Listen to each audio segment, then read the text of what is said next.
before we speak about Resilient Palisades, there's a team of 5 of us that got together to found this organization.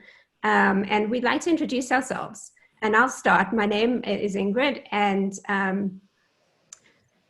I've been thinking about the environment for a long time and wanting to do something local with the community, and feeling that that's really where our power is. We can really make huge change, not as individuals, and often we lack substantial power to make change at the national level, at the big picture level. We can feel sometimes powerless, even though there are things we can do.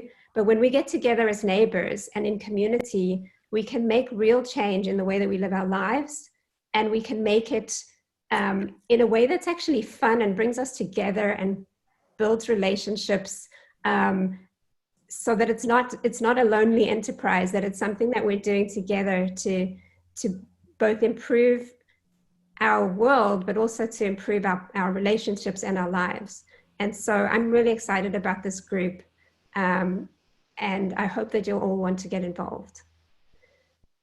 I want to invite Ryan to introduce himself. Sure. Hi, my name is, and I see Ben Allen has just joined, so welcome, Ben. We'll be getting to you in just a moment. My name is my name is Ryan Craig, but my code name tonight is Moderator. I live in the El Medio Bluffs, and I've been in the Palisades for 10 years with my wife and 3 young boys, and just love it. And for work, I impact investment firm focused on education, and it's always nagged me that I wasn't working on what I consider to be the defining issue of our time and this century, which is climate change. And so when Ingrid approached me, it was an easy yes to get involved and try and found a community-based organization to combat climate change. I think, Karen, you're going to go next. Or sorry, no, Alex, you're going to go next. Hi, everyone. My name is Alexander, and I've grown up in the Palisades for almost 29 years now. I would say that my passion for environmentalism grew a few years back when I transitioned to a vegan, all plant-based eating lifestyle, because I researched that our food not only impacts our health, but a lot of what we eat actually leaves behind a massive carbon footprint in our environment, specifically from the animal agriculture industry. So I started a social media group called Pali Vegans, and that was where Ingrid found me. And after we met, I was happy to take the opportunity to join with Resilient Palisades, and I'm really looking forward to working together with everyone, regardless of what you may or may not eat, so that we can build an environmentally conscious and sustainable community. I'll go next. My name's Karen Ephraim, and I've been living in the Palisades with my family for about 8.5 years. We live in the Alphabet Streets as well. And I'm really excited about the group. My family has implemented some practices in our own home with the goal of, maintaining and improving the local environment. But I think there's a lot more we can do. And I see, various members of the community, my own neighbors, have put in place really positive change in their own homes. So I feel like personally I have a lot to learn from people in our community. And I think there's a need for just a focal point for everyone to put their knowledge, their know-how, and to learn from each other. And I think this group is headed in that direction. I'm a lawyer by training and by practice. And so Ingrid approached me initially to help get this organization established legally. And so we are a nonprofit organization that's registered now with the state, and we have our 501c3. So, we are a legitimate and organization happy to grow. Shayna.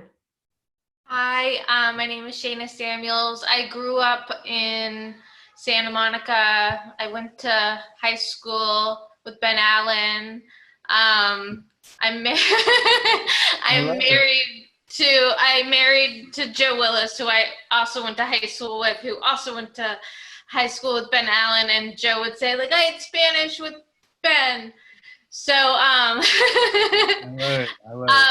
but I met Ingrid in the Palisades, and the environment's always been important to me. I've always tried to every year do something new in my home to lower my impact and make my footprint less and less. And I kind of wanted to do more and learn more.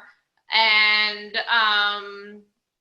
Ingrid and I were equally frustrated and talking, and thought that maybe as a community we could do more. So this is our launch to see, where we can take this.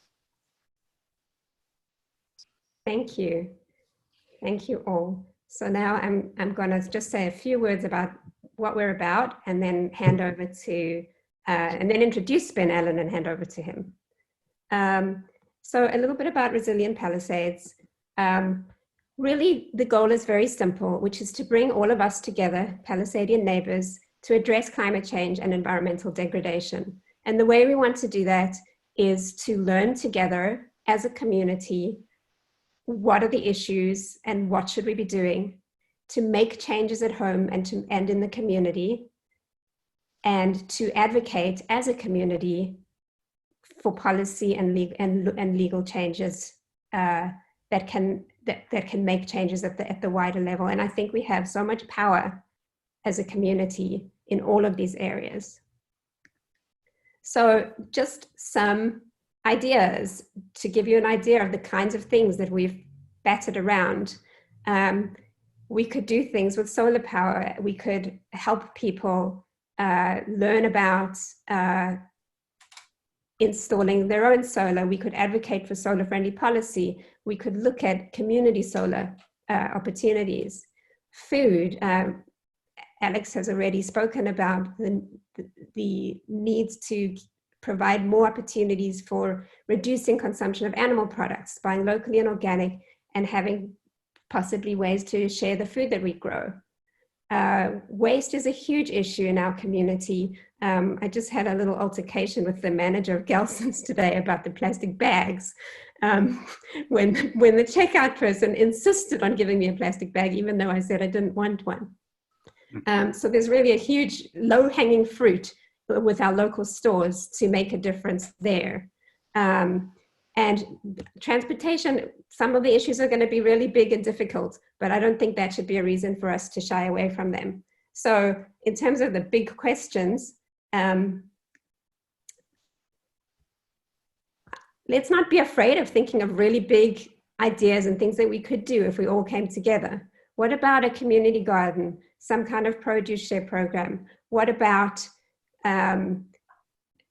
a neighborhood resilience hub, which is a thing in LA, where neighborhoods are building, are creating spaces that are serving different purposes in the community as a hub when there's a disaster, or to educate the community about the things that are required for their resilience.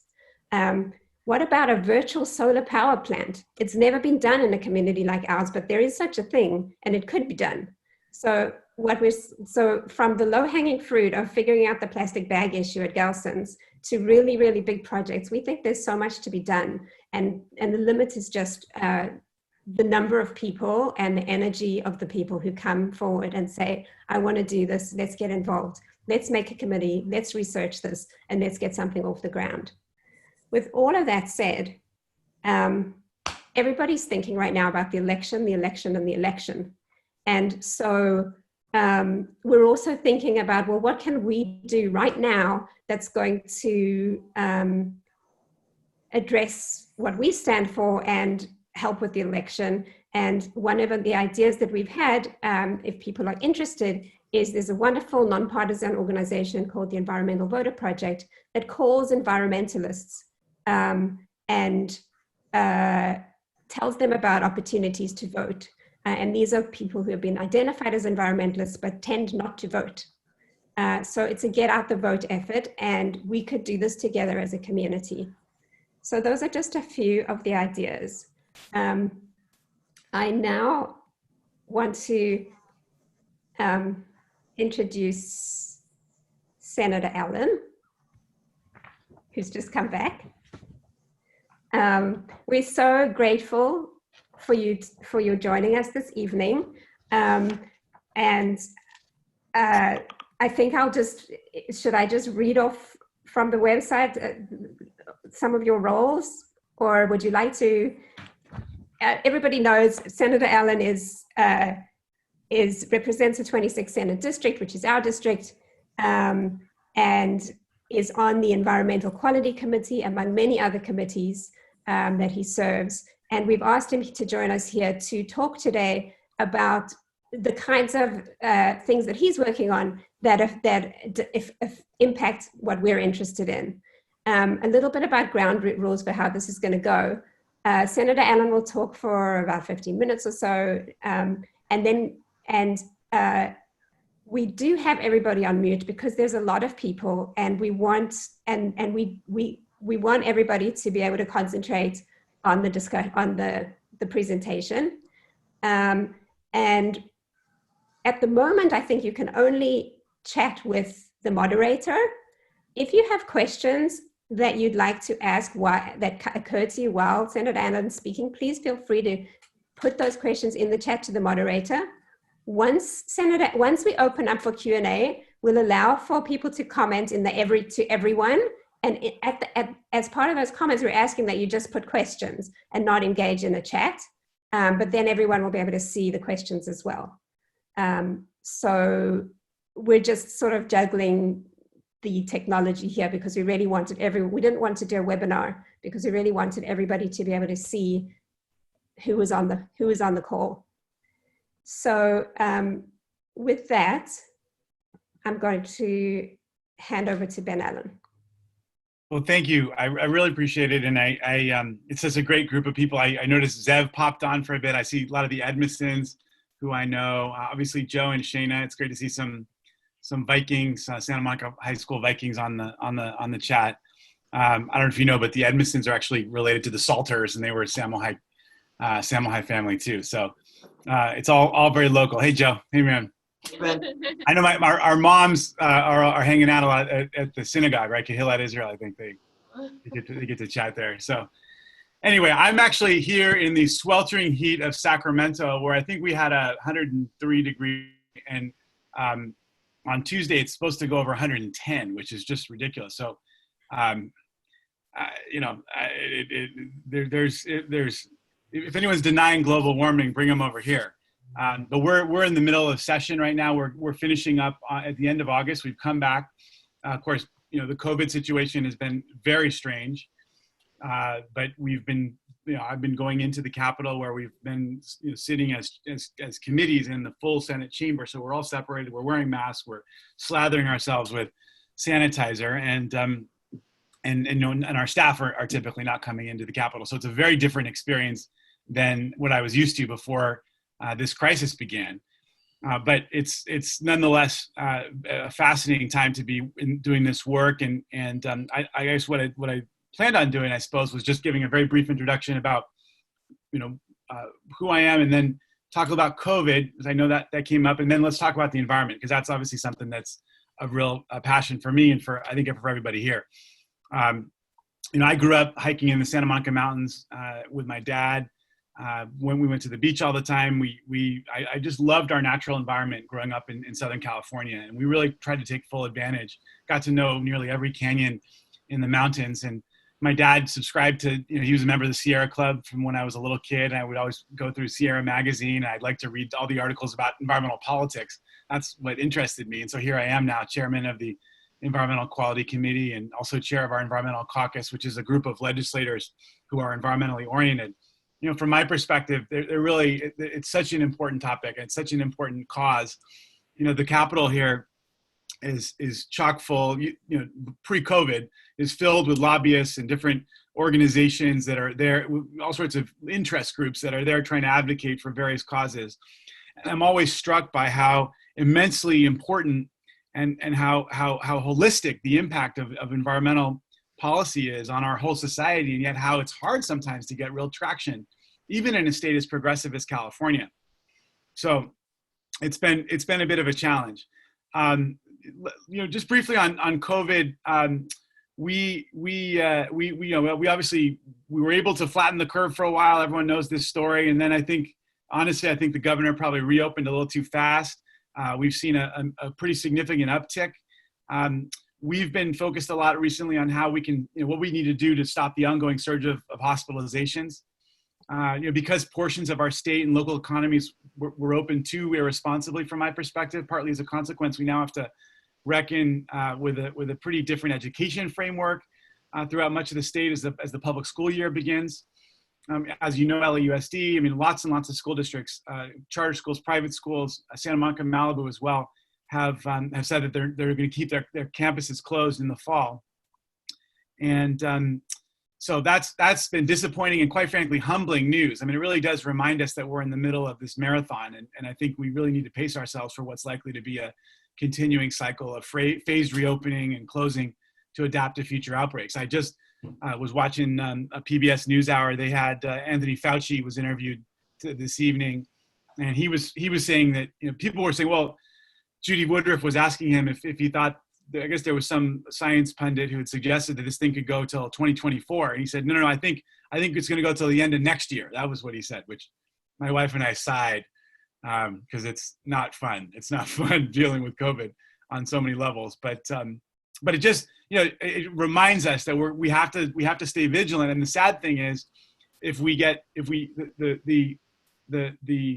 the faster we want to reopen, sometimes it's one step forward and two steps back. And I think we saw this with the recent spike that we saw, and the fact that we're now having to re-shut down portions of the economy. So I will say we have made, I think flattening the curve early was so important. I think it got us to a place where, no one's going to die because they didn't have access to a ventilator or access to an ICU bed, which was what was happening in Italy, where literally doctors were having to choose between, make these terrible triage decisions. Frontline did an extraordinary piece on this, and that's not going to happen here in California. And I think it's because we were able to so successfully flatten the curve such that we were able to build out our inventories. We were able to get much more PPE out there and build out our hospital infrastructure as well. But it has certainly been with a lot of downsides, a lot of pain. A lot of businesses have suffered, a lot of hospitals have suffered, and of course, a lot of people and families have suffered. And of course, we all know that to a large extent, there's been what started actually in the wealthier parts of town. When this thing first started, we had the highest cases actually in the Palisades and Brentwood and a couple other neighborhoods that I represent. And now, of course, the worst impact has been in our poor communities. It's been in places like East LA and Montebello and Southgate, where there's less of a high quality healthcare infrastructure and people who are living much closer together. So it's been a tough experience, I think, for everybody involved. Certainly for those of us in government who've been trying our best to demand accountability out of the government. One of my greatest frustrations has been the challenges of the EDD, which runs the unemployment insurance system. They just have proven it's been proven so difficult to get them up to the level of service that we would want them to be, at. So that's a little bit about what's happening in COVID. I could certainly talk to you more about that if people are interested. As has been mentioned, I'm so interested in environmental issues. I mean, it's been an area of passion for me since long before I got into the legislature. I was on the school board at Santa Monica, Malibu, worked a lot on environmental issues there. Before that, when I was in law school, actually, I was the student member of the Board of Regents for the University of California. And I was very involved with getting a policy through that really upped the university standards in terms of green buildings. We have now more LEED certified buildings in the university system than any university system in the world as a result of our policy. And California has been so proud of the leadership role that we've played in environmental protection. Obviously we've been leading the way on global warming, greenhouse gas emissions reductions. Our former state senator, who, I sit in awe of every day, Fran Pavley, who really put down the flag with both AB and then SB 32, which called for dramatic reductions in our greenhouse gas emissions as a state. And we've given a tremendous amount of power to the Air Resources Board to get us there, which is actually a really good thing, because it means that sometimes when politicians have to make tough decisions, they walk. And so what we've done here is we gave these strict mandates to the Air Board, and we say, Air Board, you figure out how to get us there. And it's actually been a very important way that we've ended up leading in some respects the global conversation on greenhouse gas emissions reductions. We're still nowhere near as far as we need to go. And I'm so appreciative of the fact that you're bringing up plastics. This is an area of real interest for me too. I actually have a bill in this space which does something very similar on the issue of single-use plastics and waste reduction to what we did with AB and SB 32 in terms of greenhouse gas reduction. Which is basically, it's SB 54. And the idea of the bill is that we would say to Cal Recycle, which is the agency that oversees this area of work, we say to them, we want to see massive reductions in waste by 2030. And you, Cal Recycle, help us figure out a path to get there. But we have these really strong goals in place. And the bill calls for an end to non-recycled, non-compostable single-use plastics. And the idea, and when I say recycled, I don't say recyclable. I mean, there's a lot of plastics out there that are technically recyclable, and they put their little recycled stamp on their item, but you would be shocked by how many plastic items, even recyclable plastic items, are not actually recycled at the end of the day. Some especially the ones and twos, if you look at your little plastic bottles or plastic items, there's a number in the middle of the little recycled symbol. The ones and twos tend to be highly recyclable. The 3s through 7s, because they have 1, 2, 3, 4, 5, 6, 7. Anything that's numbered 3 through 7 is technically recyclable, sometimes is recycled, but the market for those items is oftentimes not lucrative enough to justify sorting them out and sending them over to some market, oftentimes overseas, that would be willing to enable to make a profit out of recycling the item. So part of what we're trying to do is phase out, is really enforce recyclability and give the manufacturers responsibility in this area, and of course also break this old model that we had. We used to send all of our recycled materials off to China, basically, and China finally said, enough is enough. We don't want your junk anymore. The truth of the matter was, we were sending stuff over there thinking that it was being recycled. Some of it was, but a lot of it was ending up in rivers. A lot of it was ending up getting burned. They would literally bring, bales and bales of our junk to these port cities, and they'd bring more and more of them up rivers in China, and they'd have villagers that would come down and get a bale for the family, and they'd sort out the stuff that had some degree of profitability to basically be able to make a subsistence living, and the rest would get tossed in the river or burned out in the back. And we saw this once China said we don't want the junk anymore. It started moving over to Malaysia and Indonesia, and you're starting to see a lot of countries say, no, we can't handle this. It's the pollution and all the concomitant impacts are so tremendous and so impactful and so negative that we don't want this junk anymore. And as a result, our cities are now kind of besides themselves, trying to figure out new ways to divert this trash. It's a crisis that we have. We're losing money off of it. Ratepayers are having to spend a lot more money. Unless we're able to pass something along these lines, you're going to see increases in your utility bills because of the difficulty of managing this waste management challenge. And so we're trying to get this addressed with these bills. They're aggressive, and they're certainly you're getting some negative some opposition, but it's an effort that we're pretty committed to, so that that in the end of the day, I think one of the things you guys are talking about is that you want to create better consumer behavior, and I think that's fantastic. And this is changing the world one action at a time is a great thing. It's incredibly important. However, we don't make it easy for people to do that. We don't make it easier for people to buy the products they need with more sustainable packaging. And I don't think it's really fair to put all of the onus on the consumer when it's actually industry and the producers that keep foisting these products on the rest of us, which we don't really need. I mean, there's other ways of we lived perfectly happy lives without all of this plastic waste 30 years ago. And yet now we seem to not be able to live without it. And such that you have a guy at the Gelson's who doesn't even understand why you don't want a plastic bag. Our whole mentality has shifted so dramatically, even since we were little kids, Joe. So it's been a really a shocking thing to see. And when you go to a recycling center, if you go to a dump, if you go to a waste center, I really, once COVID is over, maybe even before it's over, if we can all wear our masks, I encourage this group. I can help to arrange a tour at a waste management facility. It sounds yucky, but it is so fascinating. I think for most of us, we just throw our trash out into the bin, and it kind of, you just sort of disappears. It just goes away magically, right? You don't think of it again. But when you go to a waste facility and you're actually confronted with the enormity of our waste problem as a society, you just see bales and bales and bales and piles of junk. And you see the challenges of sorting it and trying to make some semblance of use out of these items that we try to recycle. It's a powerful experience, and I think one that no one will forget. And I think one that also will help you understand why we actually need to address these challenges more holistically and systemically than just relying on consumers to do the right thing.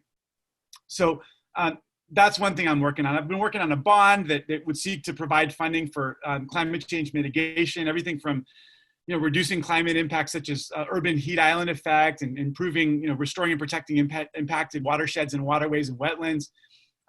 Also improving the resiliency of our state's water supplies and agricultural lands. We're trying to get some funding for these kinds of projects. I'm involved with a bill right now to phase out this toxic chemical referred to as PFAS, which is a carcinogen. It's been used in firefighting foam and equipment. I'm now working with the firefighters to get this phased out. It's gotten, this carcinogen is used in our fires, and it ends up getting into the groundwater, and it ends up causing a lot of contamination, birth defects, and cancer in some cases as well. And the truth is, we've now found alternatives. I approached the firefighters actually very early in my time in the Senate because I wanted to do this, and they were very nervous because they, of course, they don't want their guys to get fired, but they don't want their guys to get cancer, but they also want to make sure, more important is that their guys don't get burned, when they're fighting a fire at that time, right? So obviously they wanted to feel comfortable that there were alternatives out there that were both going to protect them in the short term and the long term. And the truth is that the products are out there. And so they're now fully behind this bill. They're this lead sponsor of this bill to phase out this dangerous contaminant. I know you guys want to talk about microgrids and power plants and solar. So let's chat a little bit about that, and then love to open the floor to questions and talk shop about anything you want. We can talk about environmental policy or any other issue. But on the issue of energy and clean energy, we passed a bill a few years ago, SB 100, and it was signed 2 years ago. And it positioned California at the forefront of decarbonized energy. It basically calls for 100% carbon-free electricity in the state of California by 2045. Now, not a lot of time, of course, has passed since then, but we have learned a lot. We've learned that renewable energy is getting more and more affordable by the day. There was a time when people who brought up these ideas were kind of told to run out of town because they thought there was no way that this could actually be affordable. I mean, anybody who remembers how expensive it was to get solar, for example, 20 years ago, remembers how difficult it was. And yet, part of what we're trying to do here is we put in place mandates, we put in place, government goals. And then what that does is it gives that nudge to the market to create the sort of momentum and then sort of scale and the market signals that then help to build out the infrastructure for something like solar, which actually ends up driving down the prices. So the idea that rooftop solar, for example, would be an affordable alternative for a middle-class person was totally out of the question 20 years ago. But now, as a result of government pushing and then the private sector stepping up, working with scientists in our universities, we've now come to a place where people can actually afford solar. So that's a big deal.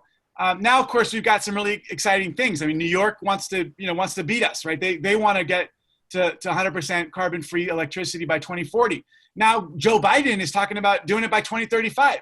I mean, it's just amazing how fast this conversation's been moving.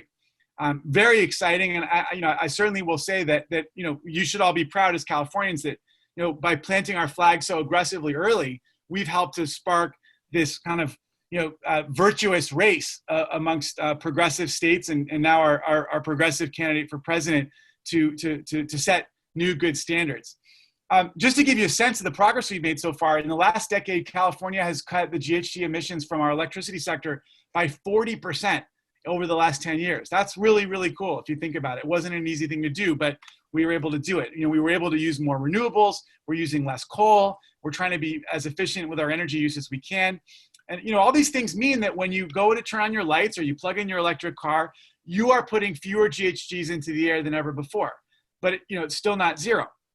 So what are some things we're going to have to do? I mean, solar, of course, is great, but just when the sun goes down is right when most Californians need the most electricity, right? They come home, they want to cook dinner, they want to run the dishwasher, do laundry, put their air conditioner on. At least up in Sacramento, not as much in LA or the Palisades. And we've got some pretty dirty power plants right now that are supplying the energy that people need when the sun goes down. The interesting thing, anybody who knows about solar energy knows that our problem is that we have too much solar during the day. So we've got this big peak of energy, electricity.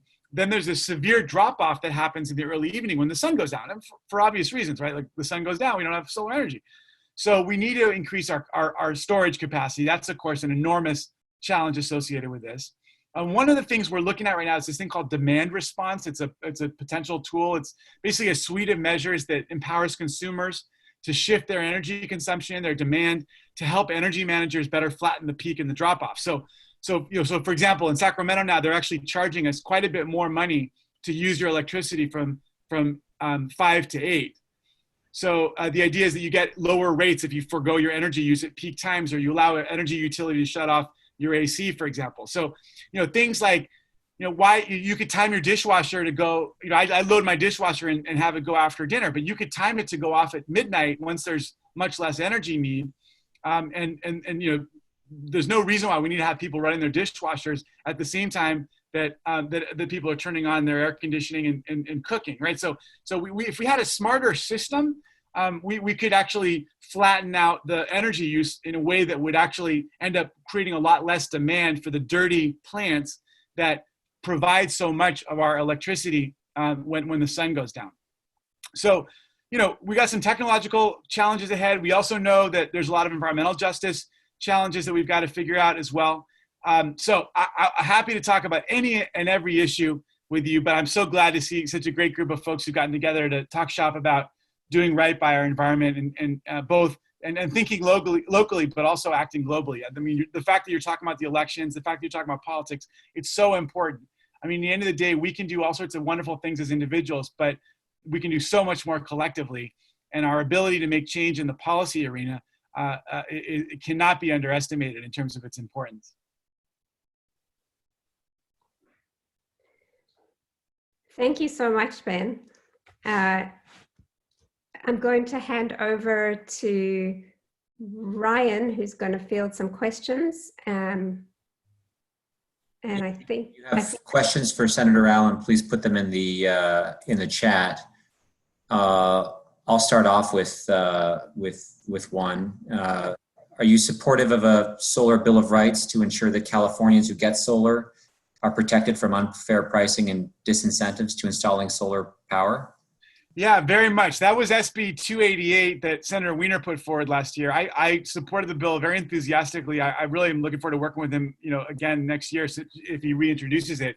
Unfortunately, you've got a lot of vested interests that are so wedded to the old models, and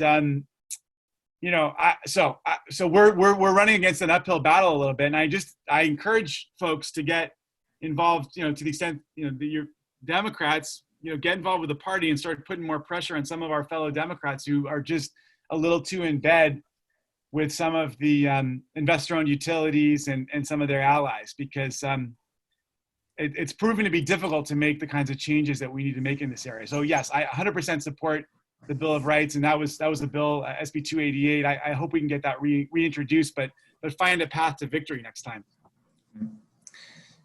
Different topic. This is from Janice, and this is both a climate change and quality of life issue in our community. how do we enforce the no gas leaf blowers ban, and what is the penalty? Because I know all of us continue to see neighbors either using them themselves or having their gardeners use gas leaf blowers. Yeah, that's a great question. You know, have you guys talked to have you talked to Bonin about it, or what? Have you had conversations with him about this? Yeah, I don't know if Janice can respond, but let me see if I can find my light here. By the way, it's getting very dark. I don't want to fade away. It's like a metaphor for the nation. Okay. Let me see. Sure. Janice, do you want to tell us about it? Is there an effort underway? Let me see if I can. I've understood all these years that it is illegal. I live on Chautauqua, and there's a group right here in the Alphabet Streets that have put together a letter. Before I knew about all of this, what you're doing, to try and get the community to stop using them. Some of the gardeners are resistant. We've even offered to buy electric leaf blowers. I myself use a rake. We just want to, this has been going on for many years, and it would be good to enforce it because I think that's the only answer. Well, let me know what I can do to help. I don't know. I mean, I think this is kind of like a local enforcement issue, but maybe we ought to have a chat with Mike Bonin about it and see what he might be able to do with LAPD, or I mean, who. Yeah, let me. If you want to, maybe you and I can interface on this, Janice, afterwards with my staff, and we can figure out a smart path in a way that I could be helpful. Okay. Okay, great. And do we know if there is a penalty? Does anyone know? I have no idea. Okay.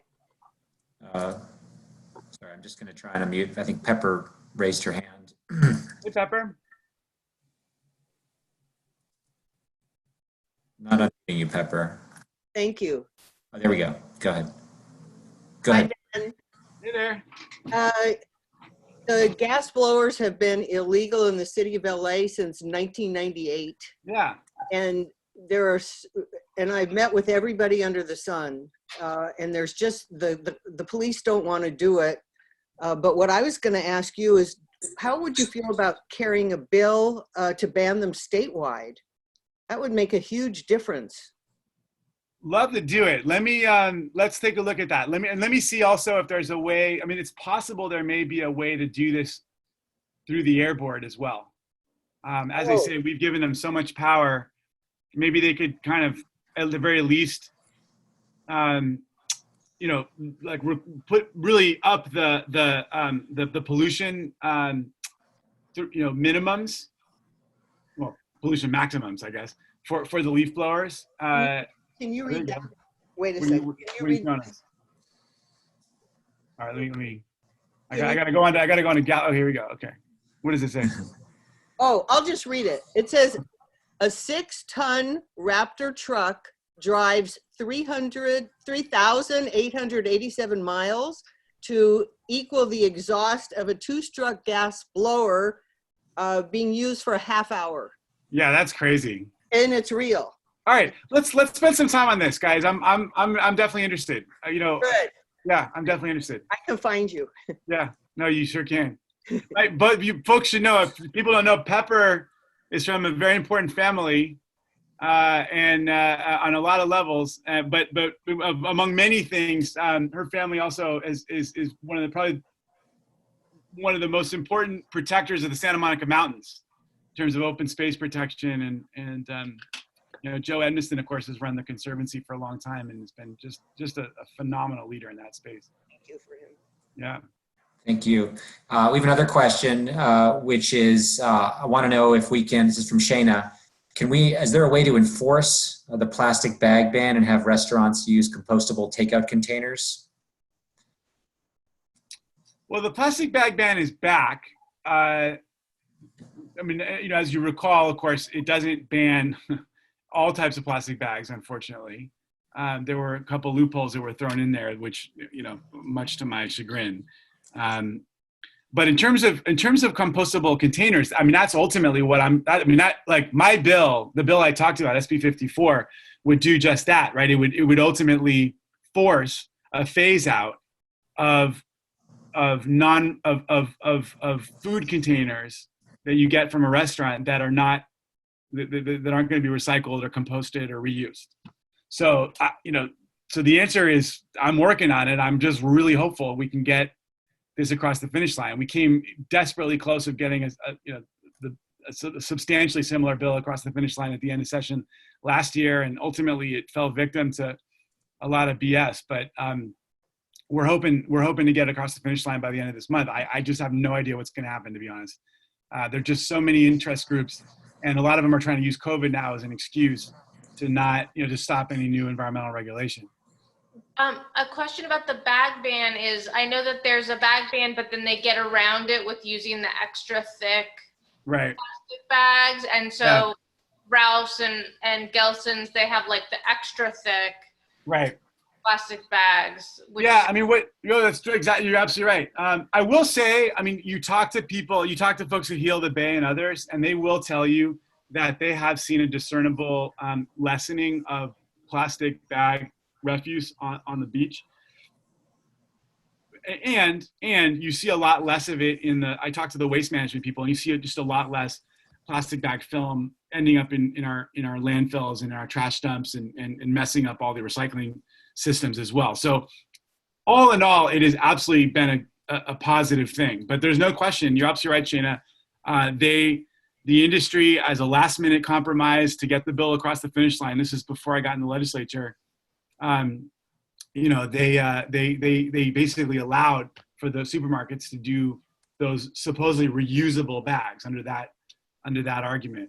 And we'll have to, we're trying to figure out what the best way to take a run at that is. I mean, and how to, what the right approach is right now. And I politically, in terms of getting something through that would be meaningful. And there are a lot of conversations happening right now amongst the top environmental organizations. And so I'm not there. I can't give you the full story, partly because I don't know the full story, but also because some of it is a little secret in terms of the plans that the environmental organizations have to try to do a more complete phase out. Another question for Senator Allen from Bart. What can be done to get more electric charging stations in the Palisades and beyond? Yeah, that's a great question. I mean, so that's another, I've been doing stuff that basically reduce barriers for especially renters and other folks who want to put in charging stations. We're also members of HOAs and the rest. But in terms of getting the charging stations out into the town, like into the neighborhoods, like publicly accessible charging stations, that's a good question. I mean, ultimately, it's about I think it's about trying to pressure businesses and institutions like people like Caruso and others, and all the commercial spaces in the Palisades as well. I mean, it really should become a pretty common thing. The Air Board is taking this very seriously. I mean, they really care a lot. As this is part of their greenhouse gas emission reduction plan to basically force significantly more electric vehicles onto the roads. And they, of course, are well aware of the fact that only happens if there's a really strong charging infrastructure. And that's only going to happen if we really start pushing businesses and neighborhoods to get more aggressive. So, I mean, end of the day, they have a whole plan that they're working on. And so I think you're going to start to see more and more of the impact of what they're going to be pushing out. But, and we can get you some more information about that. I mean, it might be kind of fun at some point to have someone from the Air Board to talk to this group about what they're doing. I know that PUC has a rulemaking process that they're undergoing right now to work with utilities to put in more stations. We're watching that very closely. That's the Public Utilities Commission, because they're trying to, they're trying to pick up some of the responsibilities under AB and SB 32. But we can get you some more information about that. And it might be fun to get a member of the Air Board onto this. Mary Nichols is in LA. I think she may even, I think the chair may even, I'm trying to remember where she lives. She may live in the Palisades. But at the very least, maybe we could get a member of the board to talk to this group about the work that the board's doing on a lot of these issues, including building out our charging infrastructure. I think we have time for maybe a couple more. This is from Jordan. Do you happen to know the status of banning rodent anticoagulants from being used, considering how harmful they are to predators and house pets? Yeah, Richard Bloom had a great bill on that we tried to get across we tried to get out, and it got like, oh my God, I remember that bill. That bill. Tina, are you on this call? I think one of my staffers who does a lot of environmental policy is on this call, because she might be able to remind everybody about what the status of the bill is. But basically, as I recall, the bill ran into a ton of everyone and their mother would claim that it was this vitally, so important to have this option to fight pests. But we know that it's been causing terrible damage amongst our mountain lions, and there's been mange. Are you on the call, Tina? Yep, I'm here, Senator. Okay. I know that Mr. Bloom has continued to try to push that bill this year. My sense, because we didn't hear it in environmental quality, is that he had to park it because of COVID. I know it's an important issue to him, and we were working closely on it so we can follow up with his staff. And Tina, do you have anything to add to what I said about what people can do locally to try to encourage more, or what we can do as well to encourage more charging infrastructure? The one thing I would build off of what you said about encouraging businesses, what we've seen, the evidence shows that if we can get, say, a Target or, grocery store, et cetera, they've got an incentive to put those charging stations in. Because if people can plug their cars in at a Target or a Safeway, they tend to stay there longer. So we've been monitoring what the PUC is doing, like you said, and trying to see if we can incentivize more of those partnerships to get the installation done. Okay, and then also on the plastic bags thing, I know here we are. I just realized you were on the call. Is there any more light you can shed on the thicker bags? Well, the one thing I would add is an argument can be made that your legislation, SB 54, would require those bags to be recycled at a 75% rate, right, because technically they're packaging. So once we get that in place, obviously the goals in that bill are several years out. So there's an effort, to rein that in sooner, but we would at least capture it through SB 55. Right. 54. Maybe one final question here, Senator, from George, who asks, it's almost sort of an existential question here. What do we do as a state about lobbying, since lobbying in general halts most environmental legislation? Great question. It's a great question. I guess, first of all, recognize that lobbying is like lawyering, right? It's oftentimes bad, but it's not necessarily, right? Very good groups have lobbyists too, right? All the main environmental organizations have lobbyists. Lobbying is ultimately advocacy, and I think part of it has to do with, there's so many ways to unpack this question. I'm part of my frustrations with lobbyists and lobbying have led me to be really passionate about clean money, transparency. So if you're interested in that path, there are some fantastic groups out there like the California Clean Money Campaign, Common Cause, the League of Women Voters, that are constantly working to try to make our system a little cleaner. And so if that's an area, and more transparent. So if that's an area of interest, I would certainly direct you in their direction. And I'm happy to hook this group up also with someone like Trent Lang, or someone from one of those organizations. You could do a little talk with the group about transparency and campaign finance and political reform and how to clean up our political system. So that's one thing. I think getting involved ultimately is so important, because and one of the things I find is that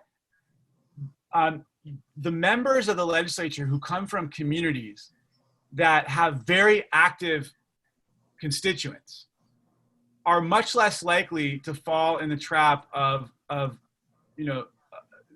where they're basically getting ordered around by lobbyists. And it's because in the end of the day, they know they're being held accountable back in their hometowns, because they have active groups that are out there paying attention and asking tough questions and holding them accountable and actually caring about bills. I am shocked when I talk to some of my colleagues about how little they have these kinds of interactions with their constituents in their home districts.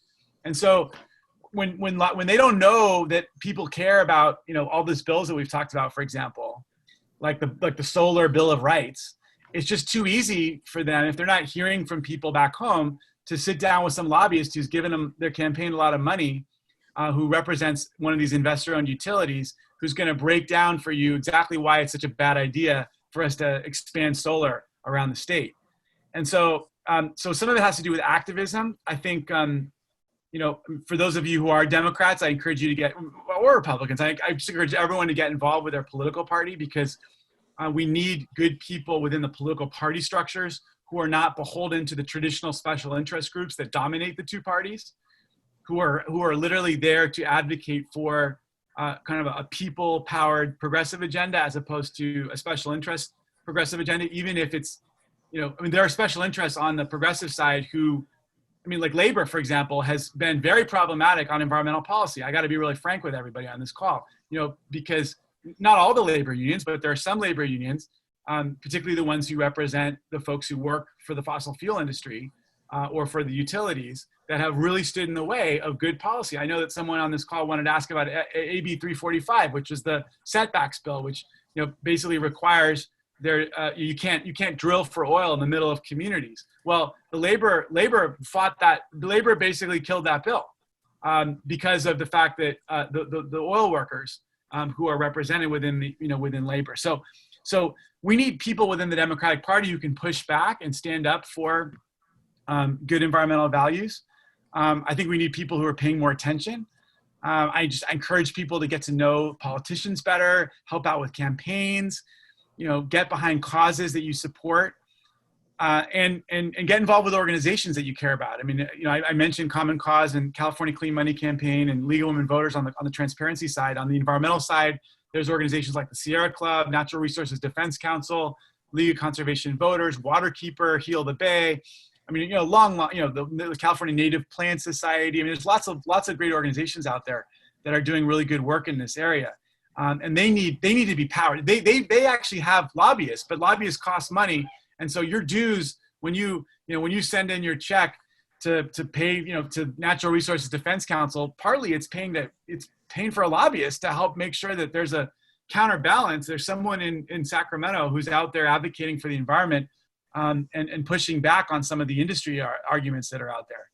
So, and then just don't be discouraged. It's so hard to be discouraged because sometimes you see that it's easy to be cynical, but there are a lot of amazing things that get passed. Even, these bills that we're talking about, the fact that the Air Board is so empowered, the fact that I could go back channel after this conversation to talk to them about leaf blowers and have a chance that they could put in place some rulemaking that could make a big difference, is because we were able to get those bills through that dramatically empowered them to push for very strong greenhouse gas emissions reductions.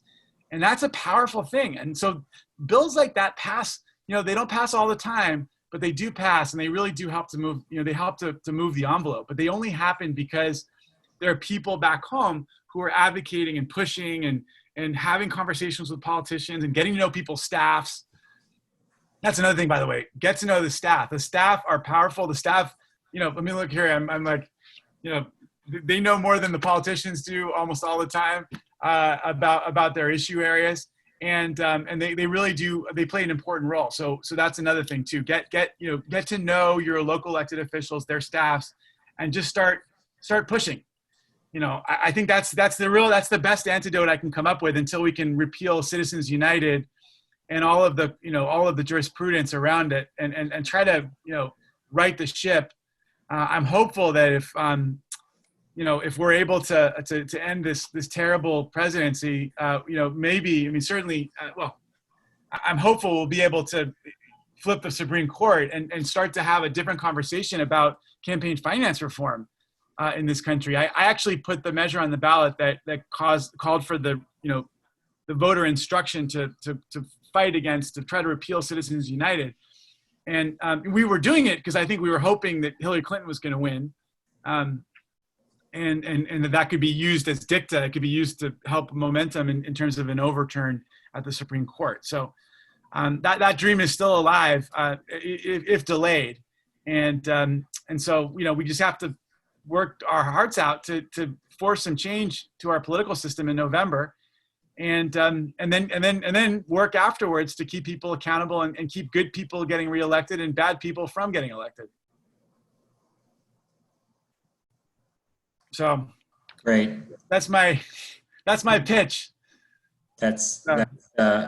We really appreciate you being here, Senator Allen. And now I think Ingrid is going to wrap up for a few minutes. Thank you so much. That was really. Thank you, guys. I Thank appreciate you. it. Thank you. Thank you. That was really inspiring, and certainly motivates me to want to be more politically involved as well as active on practical matters. And I would love to set up a tour of a waste facility for people from the Palisades. If it's possible to do during COVID, that would be amazing. It's something I've really wanted to organize for a long time. Okay, so let's do it. I'll be in touch about that. Let's do it. Great. No. Yeah, and my staff, Shannon and Allison and Tina are all on the chat. Maybe they could even put their contact information. We could put our email and our phone number at our office too. Please feel free to reach out to them. They're each of them are incredible women who are all great public servants of their own right. And I will also say, if people have problems with any other aspect of state government, including unemployment insurance, or you're having trouble with the loans, we're always helping people, and we've got a pretty good success rate. I wish it were 100%, but we really work hard to just make government work a little bit better for people. So if you've got challenges associated with COVID that we can be helpful with, please reach out for that as well. So I'm going to jump off and take care of my baby. My baby's been screaming. My poor wife needs me to go. Thank you so much, Senator. Bye, guys. Thank you. Bye. So I want to conclude with some next steps for how all of us can become more involved in all of this important work, from practical things that we can do in the community to advocacy work that is also so much more powerful. If you send 5 or 6 people even from the Palisades to a city council meeting, that can have a huge impact. It doesn't have to be 100 people, but a few people coming together can really make a difference. So I want to talk a little bit about next steps. And the very next, so a couple of things that you can do to get involved are to reach out. Let's start at the top, or to come to our community meeting that's in 3 weeks' time on Thursday, September 3rd. And if you've been frustrated that you couldn't speak, that you were muted on this call, we promise that we won't mute you, at least not all the time, at the community meeting, because the point of that meeting is there won't be a speaker. It will be a time for us to come together and form a strategy for how to move forward in terms of getting stuff done. And the idea of our group is not that there's a few people who are here to provide some kind of service to the community and you can show up once a year for something. The idea of the group of Resilient Palisades is to bring neighbors together, to use our collective power to make change. So we really hope you'll come to that meeting, which will be a really sort of all hands on deck kind of meeting of figuring out how we can coordinate into groups, into committees, and really figure out what are the things we want to work on next and in the future. And then the other things you can do are reach out to us at the Resilient Palisades email address. Let us know what you're interested in and what your ideas are. But even more than that, let's start a conversation in the community. Let's talk to our neighbors and our friends who live in the Palisades. Let's talk about what are we doing as a community to address these environmental concerns. And environmental concerns and climate concerns are very broad. They touch on almost every aspect of our lives. And so let's have a conversation about what we can do as a community. And so related to that, spread the word about Resilient Palisades. Not that many people know about us yet, even in the Palisades. We've done our as well as we can to communicate, but it's not that easy to get the word out, especially with COVID preventing us from putting up signs in places that people would normally go to. So please spread the word. Tell people to come to our website and join on the website so they get on our email list, and then they'll know about the meetings and the ways that they can get involved. So ways to be connected. as I said, there's the community meeting. We will have a blog and a newsletter. The website is informational. It's not just about who we are, but we've tried to put on there links to other organizations in Los Angeles, and links to resources, links to stores that sell good products, all kinds of things. You can find those things. We've also got links to information about climate change and other issues. So if you'd like to explore the website, please do. And we're hoping to, Senator Allen mentioned Mary Nichols. Mary Nichols is somebody I was trying to approach. I have been trying to approach to come and speak to our organization. She's the chair of the Air Resource Board. So we hope to have more speakers and workshops in the future. So with that, here's just the main place to go if you want to find out what we're up to is our website, resilientpalisades.org. And we really hope that you will continue to engage with us, and that we can all come together to form something really meaningful that can improve the planet, the state, our city, and really our own lives and our own relationships. Great. Thank you, everyone. I hope you can join us at our community meeting on September the 3rd. Thank you, Ingrid. Thank you, group, and thank you, Senator Allen and staff. Really appreciate it. Thank you all.